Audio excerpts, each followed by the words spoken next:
Pet Pals TV, and we're just scratching the surface on this next item.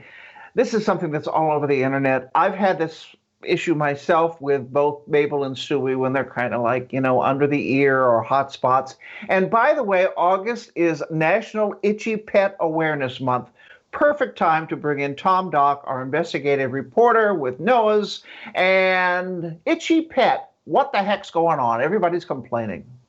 It is. And it's this time of year, people start thinking about allergies with people, but certainly our pets can have allergies too. But we really need to take a step back before we start running down, a crazy pathway of what's really going on. We need to look at what's really going on with the pet's skin.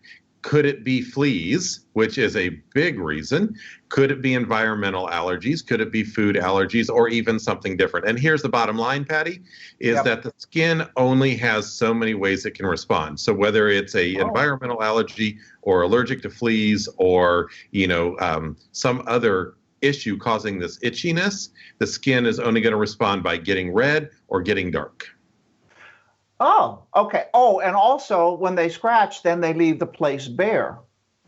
Right. So they're damaging the skin, actually. And that's very important because you have a whole itch cycle that starts. So the dog gets itchy, he scratches, he damages the skin or the cat. Okay. Allergens then get in, whether it's environmental allergens or other things. And then the proteins that are going on under the skin level, basically the cells saying, help us, the brain then says we got to itch more because, or we got to scratch more because this is really itchy, and it's just a continual cycle. Right.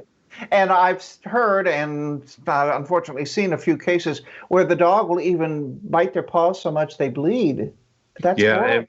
You get hot spots and it really can happen. I mean, we say this all the time. Yeah, did that really happen overnight? But it can. You can cause a serious hot spot overnight. And so we really need to provide some sort of relief for these guys. And tell us what it is we need to do to help remedy the situation. Sure. Our first step is always going to the veterinarian. I mean, you talked about some Band-Aids we can do at home, but since the skin can only react in so many different ways, we've got to understand why. So is it fleas? So we go into the veterinarian, we can get a flea comb through that pet's hair. We're not looking necessarily for just live fleas because often the pet's good at catching them, but we can see evidence of fleas like flea dirt, which is flea poop, and we'll see that on the flea comb. If we're not seeing parasites, and there's other parasites, there's sarcoptic mange, there's different kinds of lice that can cause itchiness too.